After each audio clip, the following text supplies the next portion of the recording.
UP के कासगंज में सिपाही की हत्या का आरोपी शराब माफिया मोती धीमर पुलिस मुठभेड़ में मारा गया। मोती पर 1 लाख रुपए का इनाम घोषित किया गया था। गोली लगने पर घायल हुए बदमाश को पुलिस अस्पताल लेकर आई, लेकिन डॉक्टरों ने उसे मृत घोषित कर दिया। कासगंज में सिपाही की हत्या के बाद से ही मोती धीमर फरार था। पुलिस उसकी तलाश में लगातार छापे मार रही थी। एनकाउंटर में पुलिस ने मोती के पास से दरोगा की छीनी हुई सरकारी पिस्टल भी बरामद की है। बीती 9 फरवरी को अवैध शराब के अड्डे पर छापे के दौरान मोती धीमर और उसके साथियों ने दरोगा और सिपाही को बंधक बना लिया था। बदमाशों ने दोनों की बेरहमी से पिटाई की थी, जिसमें सिपाही देवेंद्र की मौत हो गई थी, जबकि दरोगा बुरी तरह से जख्मी हालात में मिले थे। पुलिस की जवाबी कार्रवाई में मोती का भाई मुठभेड़ में मारा गया था, लेकिन मुख्य आरोपी मोती धीमर फरार हो गया था।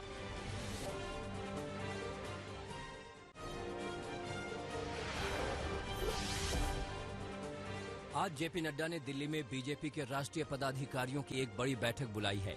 एनडीएमसी कन्वेंशन सेंटर पर होने वाली ये बैठक सुबह 10 बजे से लेकर शाम 5 बजे तक चलेगी।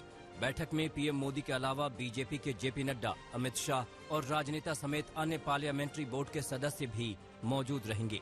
बीजेपी के सभी प्रदेशों के अध्यक्ष, प्रदेशों के प्रभारी और सह प्रभारी, सभी प्रदेशों के संगठन महामंत्री को भी बैठक में बुलाया गया है। कोकीन रखने के मामले में गिरफ्तार की गई पश्चिम बंगाल की युवा बीजेपी नेता पामेला गोस्वामी को एनडीपीएस कोर्ट ने 25 फरवरी तक पुलिस रिमांड में भेज दिया है। सुनवाई के दौरान गोस्वामी ने कहा कि उन्हें साजिश के तहत फंसाया गया है। एनडीपीएस कोर्ट में सुनवाई के दौरान पामेला गोस्वामी ने पार्टी के एक अन्य नेता राकेश सिंह की गिरफ्तारी की मांग भी की। पामेला ने कहा, राकेश सिंह ने एक शख्स को कोकीन लाने के लिए भेजा था। वहीं राकेश सिंह ने इस तरह के आरोपों को सिरे से खारिज कर दिया। पामेला को लेकर बंगाल में सियासत तेज हो गई है।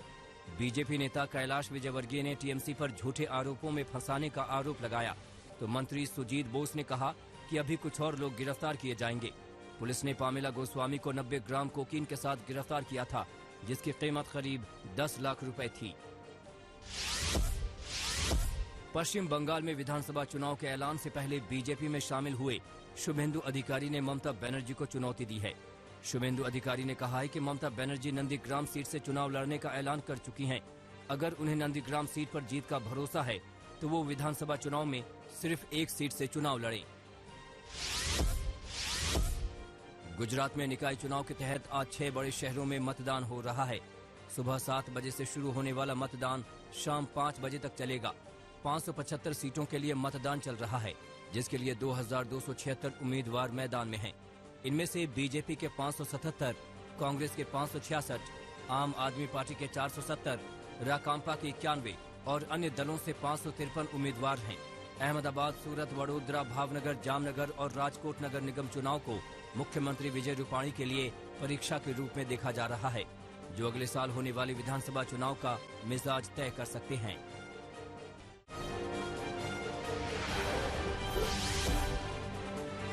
दिल्ली के मुख्यमंत्री अरविंद केजरीवाल आज राजधानी के बॉर्डर पर आंदोलन कर रहे किसान संगठनों के नेताओं से मुलाकात करेंगे। किसान नेताओं के साथ सीएम केजरीवाल की ये बैठक विधानसभा में होगी। आम आदमी पार्टी कृषि बिल के खिलाफ किसानों के आंदोलन का समर्थन करती रही है और आने वाले दिनों में यूपी में किसान महापंचायत करने की तैयारी कर रही है। यूपी के मुजफ्फरनगर की किसान महापंचायत में कांग्रेस महासचिव प्रियंका गांधी ने कृषि कानूनों को लेकर केंद्र सरकार पर एक बार फिर हमला बोला। प्रियंका गांधी ने कहा कि हमारे प्रधानमंत्री अहंकारी राजा की तरह हो गए हैं। प्रियंका गांधी ने कहा कि केंद्र सरकार ने दिल्ली बॉर्डर पर प्रदर्शन कर रहे किसानों का अपमान किया और किसानों की सुनवाई भी नहीं कर रही है। 2 अक्टूबर तक आंदोलन को लेकर किसान नेता बंट गए हैं। हरियाणा में भारतीय किसान यूनियन के प्रदेश अध्यक्ष गुरनाम सिंह चढ़ूनी ने कहा कि 2 अक्टूबर तक आंदोलन वाला बयान राकेश टिकैत की निजी राय है। संयुक्त किसान मोर्चा की ओर से अब तक ऐसा कोई फैसला नहीं लिया गया है। हालांकि गुरनाम सिंह ने ये कहा कि भविष्य में जहां जहां भी चुनाव होंगे, किसान संगठन वहां बीजेपी का विरोध करेंगे। समाजवादी पार्टी के अध्यक्ष अखिलेश यादव ने किसान नेताओं पर दर्ज केस वापस लेने की मांग की है। अखिलेश यादव ने कहा कि ट्रैक्टर रैली के दौरान सरकार ने करीब 10,000 कार्यकर्ताओं पर फर्जी केस दर्ज किए हैं। सरकार को ये सभी केस वापस लेने चाहिए। इसके साथ अखिलेश यादव ने ये भी कहा कि जब तक तीनों कृषि कानून वापस नहीं हो जाते आंदोलन जारी रहेगा। कांग्रेस महासचिव प्रियंका गांधी आज प्रयागराज का दौरा करेंगी। प्रियंका प्रयागराज के बांसवार गांव जाएंगी और यहां पुलिस उत्पीड़न का शिकार हुए निषाद समुदाय के लोगों से मुलाकात करेंगी। बांसवार गांव में 4 फरवरी को अवैध खनन रोकने गई पुलिस प्रशासन की टीम पर कई नावों को तोड़ने का आरोप लगा था। पुलिस ने इस दौरान कई गांव वालों के खिलाफ केस भी दर्ज किया था। यूपी के सीएम योगी आदित्यनाथ आज केरल के दौरे पर हैं, जहां वो बीजेपी की विजय यात्रा को हरी झंडी दिखाएंगे। कासारगोड से शुरू होकर तिरुवनंतपुरम में मार्च खत्म होगा। वहीं आज केरल में आधिकारिक तौर पर मेट्रो मैन ई श्रीधरन बीजेपी में शामिल हो जाएंगे। केरल रवाना होने से पहले मुख्यमंत्री योगी आदित्यनाथ जापानी इंसेफेलाइटिस से बचाव के लिए टीकाकरण अभियान की भी शुरुआत करेंगे। यूपी की सियासत में अब डीएनए की एंट्री हो गई है। पूर्व मुख्यमंत्री अखिलेश यादव ने सूबे के मुख्यमंत्री योगी आदित्यनाथ पर निशाना साधा है। योगी के डीएनए वाले बयान पर अखिलेश ने आपत्ति उठाई है। अखिलेश का कहना है कि किसी भी मंच से योगी का डीएनए में विभाजन की बात कहना गलत है। यूपी के आजमगढ़ में एक शादी समारोह के दौरान शिवपाल यादव और असदुद्दीन ओवैसी की मुलाकात हुई। इस मुलाकात को उत्तर प्रदेश में बन रहे नए सियासी समीकरण से जोड़कर देखा जा रहा है। यूपी में अगले साल विधानसभा चुनाव होने हैं, जिसे लेकर राजनीतिक हलचल बढ़ती जा रही है।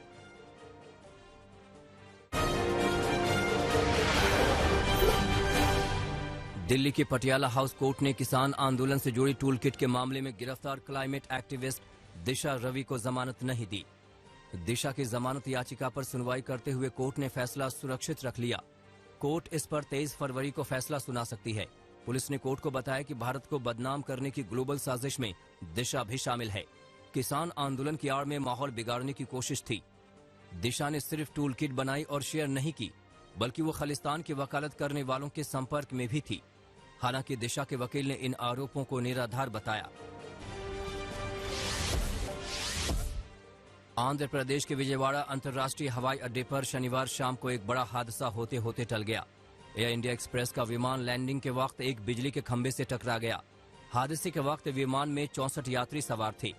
राहत की बात यह रही कि सभी यात्री सुरक्षित हैं। घटना के बाद रनवे पर तत्काल फायर ब्रिगेड की गाड़ियों और एयरपोर्ट सुरक्षा के जवानों को भेजा गया और विमान में सवार सभी यात्रियों को बाहर निकाला गया। मुंबई में कोरोना का संक्रमण एक बार फिर तेजी से फैल रहा है। इसी वजह से बीएमसी ने बड़ा कदम उठाया है। महानगर पालिका ने 1305 इमारतों को सील कर दिया है।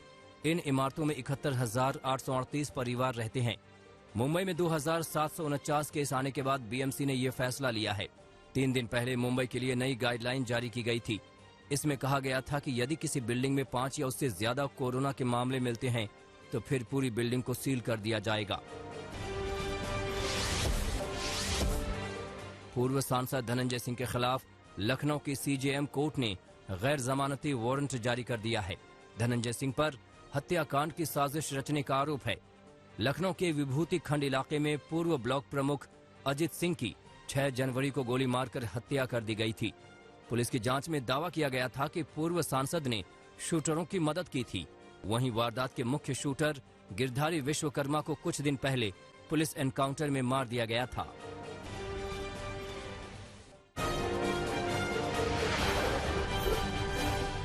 यूपी के सुल्तानपुर के बरसड़ा गांव में 25 साल की लड़की ने फांसी लगाकर खुदकुशी कर ली। लड़की के परिवार वालों का कहना है कि मई महीने में उसकी शादी होने वाली थी, लेकिन प्रेमी के दबाव के चलते उसने अपनी जान दे दी। खुदकुशी से ठीक पहले भी लड़की अपने प्रेमी से ही बात कर रही थी। परिवार वालों की शिकायत पर लड़की के प्रेमी के खिलाफ केस दर्ज किया गया है। लड़की का प्रेमी गांव का ही रहने वाला है और फौज में तैनात है। महाराष्ट्र के अहमदनगर जिले के राशन इलाके में एक डॉक्टर ने अपनी पत्नी और 2 बच्चों के साथ खुदकुशी कर ली।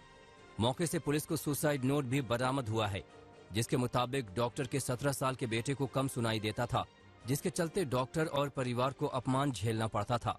इसी से परेशान होकर डॉक्टर ने खुद और पत्नी बच्चों को जहरीला इंजेक्शन देकर खुदकुशी कर ली। पुलिस पूरे मामले की जांच में जुटी है।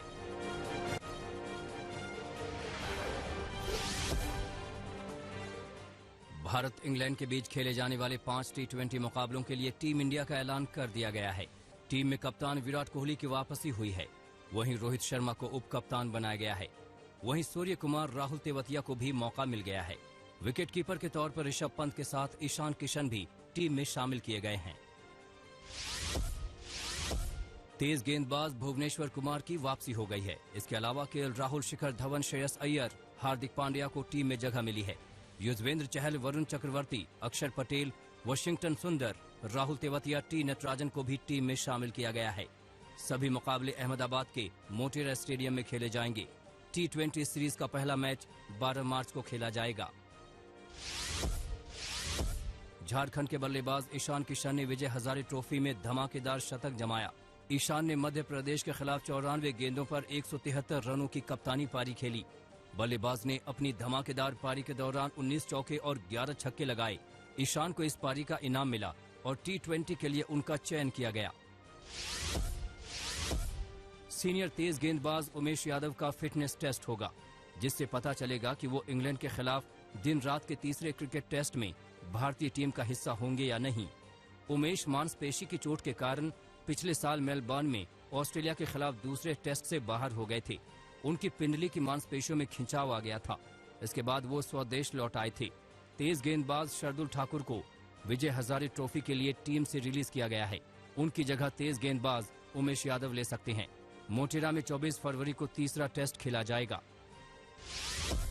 नमस्कार, मैं हूं अंशु शर्मा और हमें उम्मीद है कि आपको ये वीडियो जरूर पसंद आया होगा। ऐसे ही बाकी वीडियो देखने के लिए देखते रहिए द इंडियन समाचार और वीडियोस पसंद आने पर हमारे चैनल द इंडियन समाचार को लाइक, शेयर और सब्सक्राइब करना ना भूलें।